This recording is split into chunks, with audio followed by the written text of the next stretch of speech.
Hello and welcome back to Granbury Volunteer Fire Department's Online Fire Academy. And today we're going to cover Section 11, Fire Protection Systems. And as you know, at least hopefully by now, please, that I am Matt Hohan, Captain of Operations here at Granbury. And today we're going to go on an in-depth sleigh ride on how to handle fire protection systems. And the first thing I want to tell you is just look at this picture right here on our slide. At first glance, it's intimidating. There's a lot going on here. But I'm telling you, as you go to these alarm calls, these fire protection systems really aren't that bad to handle. The hardest part is just finding them. I'll go into a lot more detail, and without further ado, let's start our slideshow. Fire department sprinkler connection and water motor alarm. A fire department sprinkler connection, or an FDC, is located outside of a structure, and that is when you have a structure that has a confirmed fire inside and you do have an actual functioning fire suppression system inside.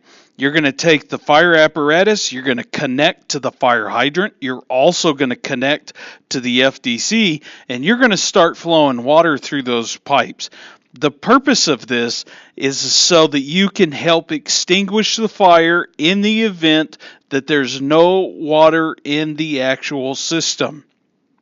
Again, assuming there's no water in the actual system. The one thing that I want to add to this real quick is if you have a truck supplying water to the FDC, that truck is automatically taken out of the equation for being able to pull hand lines and work off of that truck with hand lines. You have to use another fire apparatus for that. Now the water motor alarm, it is a water gong that's outside of the building and it's mounted on the wall. 99% of the time, when you're searching a large structure and you hear a water flow alarm, you need to go find the water gong, and it sounds like an old ringing bell, and it's just a continuous action bell, and it's just going to keep going. Wherever that bell is located is also where the riser room is going to be located. On the skills night, we will connect a hose line to the fire department connection of a sprinkler or standpipe system. We will do both. And again, it's on the skills night. How automatic sprinkler activates and how they release water. It's a really simple system that you have here. A sprinkler system is just a series of stored water pipes in the roof. Off of those water pipes comes the actual sprinkler head. Now the way that sprinkler head activates can have a couple of different facets, but the most common one is going to be, and if you look at the picture on the right, a fusible link that's physically inside the sprinkler head. Fancy word, fusible link. All that is a piece of plastic that melts at a very specific temperature. Once that plastic melts, the plastic's holding back a spring-loaded plunger. The plunger will activate, and the spring will push the plunger down, and then water's allowed to escape from the sprinkler pipe at that point. And sprinklers are intended to only activate one head at a time or as the heat melts them. So if one fire sprinkler's not enough, and the heat continues to build in the room, another fire sprinkler will melt. They're a really simple concept, and about the only way that a fire sprinkler really fails is either through freezing and the water expands and breaks the pipe, or more likely one of the employees physically did something to the head. Either they broke the head off or either they painted over it. Those are two common failures. On this slide, we have a whole bunch of information. The very first thing I want to look at is on the left graph. And the first thing I want you to notice is just the different colors. We have orange, red, yellow, green, blue, purple, black. And what I want you to do is then continue to go to the left and look at the actual temperature ratings. The most typical sprinkler heads that we're going to see is from red all the way to black. You're never going to see an orange sprinkler head here in Texas, and it's just due to the physical temperatures that we can reach in this state. The lowest used temperature head that I've ever seen used in our area is red and all the way up to blue. Now the ultra high temperature heads, the purple and the black, those are going to be a lot more very specific use sprinkler heads, and they're going to be more installed in an industrial or manufacturing setting where you already have high temperatures and machinery or the product of their work creating heat, and those sprinkler heads are going to have a higher activation rate. The whole picture on the right, this is a stick diagram of basically how a fire suppression system works. And here on the bottom left, you can see where it shows the installation side, supply side. That is basically the riser room. And I want you to take a few seconds, read through this picture on the left or on the right, and you'll see just kind of the very basic setup of how a fire suppression system works. Find the shutoff valve of automatic sprinklers in providing safety to the occupants of a structure. Now, the very first thing that I want to say here is that if you have an activated fire suppression system, you need to physically walk that building and find what caused the activation. Now, if the activation is accidental or environmental, then you need to physically turn off the sprinkler. If you look at the picture that we have here, at the three riser pipes, you see a black pipe coming up and then a red box and then another black pipe coming up. Those are segmented riser pipes for different parts of the building. The activated sprinkler is going to be off of one of those pipes, and what you have to do is just shut down one of those pipes. You don't need to turn the whole system off, just shut down that one riser pipe. And if you can identify which pipe it is, if you look at the base of the pipe, you see a little blue valved handle, circular blue handle, and you're physically just going to turn that. And if you look just to the left of the handle, you'll see a little indicating valve. Right now, that flag is in line with the flow of the water. It's yellow in color. Once you spin that flag's going to rotate 90 degrees and it'll be crosswise across the pipe, indicating that water's been shut off. Dangers of premature closure is sprinkler main control valves and using hydrants to supply hose streams when the same water stream is supplying the automatic sprinkler. We've actually addressed both of these in previous slides, so I'm just going to glance over this. We do not want to close the sprinkler main control valve until we've verified and identified visually that there is no fire and the sprinkler needs to be shut off at this time. Secondly, we never want to use the same truck that's connected to the FDC that's also pumping water to a hose line for an interior attack. And the reason for that is in the event that there's a water problem, either with the truck or with the FDC or even with the hand line to the firefighter, it's all one closed system. I'm going to have to shut the whole system down to be able to actually make an adjustment or change or an addition. Whereas if I split it out and make sure one truck's pumping to the FDC and another truck is pumping to the firefighters doing the interior attack, in the event there's a problem, I don't have to stop both systems. Difference between an automatic sprinkler system that provides complete coverage and a partial sprinkler system. An automatic sprinkler system is intended to protect the entire floor space. That includes the entire building, offices, side rooms, side prep rooms, and then the main floor. Partial coverage sprinkler systems are designed and used in an older construction technique.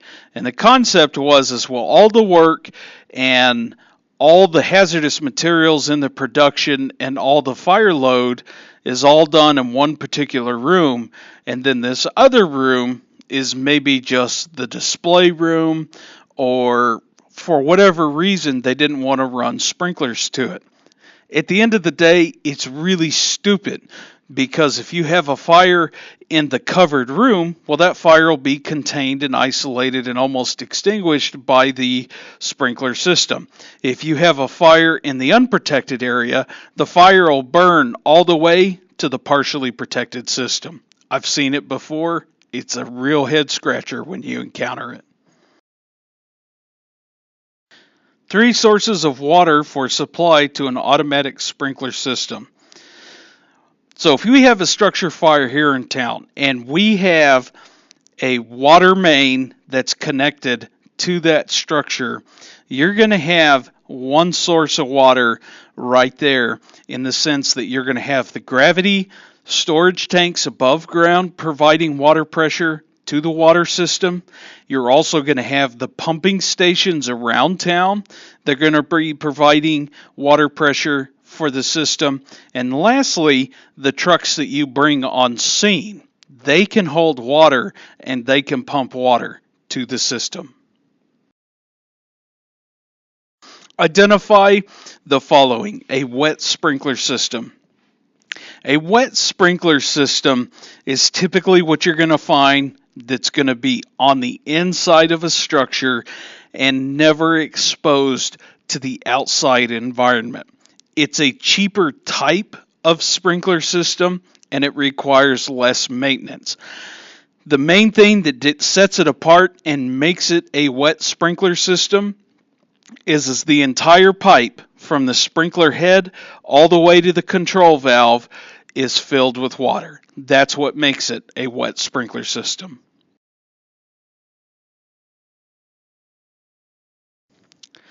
A dry sprinkler system is going to be filled with air or nitrogen from the sprinkler head all the way to the actual control valve. The reason you would do that is maybe this sprinkler pipe covers an area that is outside of the structure. Perhaps it is an awning or an outside garage or a large covered patio that you use to display products. And in the wintertime, that system's going to freeze and it's going to be exposed to the elements and rupture. If you have a dry sprinkler system, that system will not freeze up. Now, the cool thing in the way this system operates is assuming you have a fire, heat's released, the heat rises and it comes up to the sprinkler head. The fusible link in the sprinkler head is still going to melt. Once that head melts, the spring is going to push the plunger up and the air pressure is going to escape from the pipe. Once the air pressure escapes from the pipe, there's a special valve at the main control valve that's no longer, the air pressure is no longer holding back the water pressure, and water pressure is going to fill the pipe and come out the sprinkler head.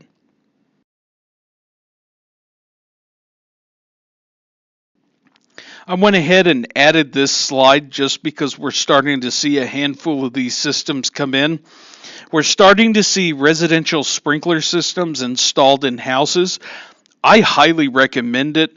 Your homeowner's insurance is going to just be cut by 80% by putting in a residential sprinkler system. They're highly effective. They're not expensive to put in if you're doing construction, if you're building the house at the same time. And they all function like a wet sprinkler system.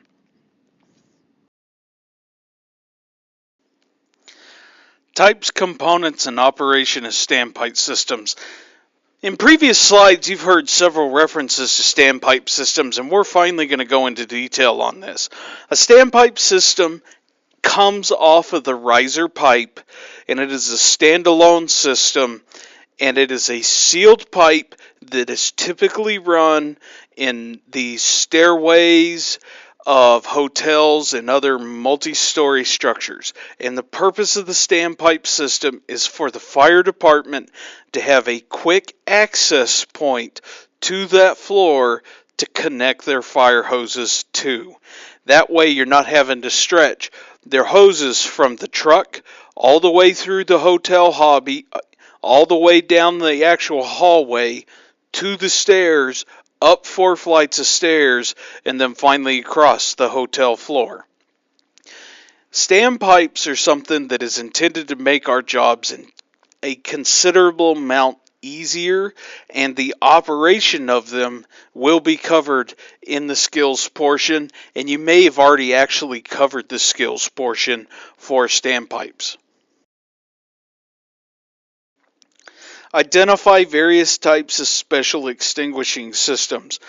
We've kind of talked about special extinguishing systems in our portable extinguishers class when I was talking about the ISD building and the inert gas system, the pressurized gas system that they use to protect their server room. But there are other specialized extinguishing systems that are connected to alarm and alerting panels. And one of the ones that we're going to look at is actually this bottom picture. This is a massive foam suppression system that's installed in aircraft hangars, or particularly where aircraft work is being done at. Now, this type of system is an incredible extinguishing system, but as you can guess, it's a hell of a mess to clean up from. The other place where you'll see these types of extinguishing systems installed is any type of large production floor or factory floor. Now, other extinguishing systems is up there at the top right. That's just a large CO2 extinguishing system, or it could be a wet chemical extinguishing agent for the cooking media at a restaurant to suppress your big grease vat fires. And then lastly, this is just a portable 250-pound fire extinguisher filled with dry chem on the left. I want you to take a second here, and I want you to think if you've got any special extinguishing systems in your area, and more importantly, where would you find those extinguishing systems? Now, if you're any firefighter in Hood County, I can guarantee you every single area has a special extinguishing system. So go ahead and write those down. Identify various alarm initiating devices. I've seen fire alarms come in 300 different variations. We have the horns, we have the audible fire alarm sound itself, we also have flashing strobes, and then we can also use the water gong as an indicator. But is there anything else out there? I want you to think about that for a second. And when you come up with an answer, write those down, and we'll go over the rest of the various alarm initiating devices in class when we're doing our skills portion. Same thing. Is this a wet or dry system? Look at your 2 riser pipes and let me know what you think. Now, an indicating factor here that you really should look at is as you come up the riser on the second from the left, you're going to notice the main control valve is going to be located near the big red pumpkin. And that big red pumpkin, the size of that valve, because that's what that is, that's indicating that that's a dry system valve. And if you look to the one immediately to the right to it, with the green pipe coming up, it's also got a very large red pumpkin, and those large red pumpkins, again, are indicating that this is a dry system. And then lastly, what on earth is this system? Tell me what this system is, and tell me what it does. This time, this is going to be a wet system. The actual valve is much more obvious this time and much smaller. And just because that's a smaller valve, I can tell that that is going to be a wet system. Last part of the test, Tell me what kind of system this is and what type of extinguishing agents might potentially be used in this system. Let you write your answers down and then come back for your answer. This is a specialized extinguishing system, and it's more than likely either a CO2 or dry chemical extinguishing system, but it could potentially be a wet chemical extinguishing system that would also be found on used for K-class fires, cooking media, or protecting the big grease vats. If you have any questions about anything in this particular picture, you can always ask the instructors for the class.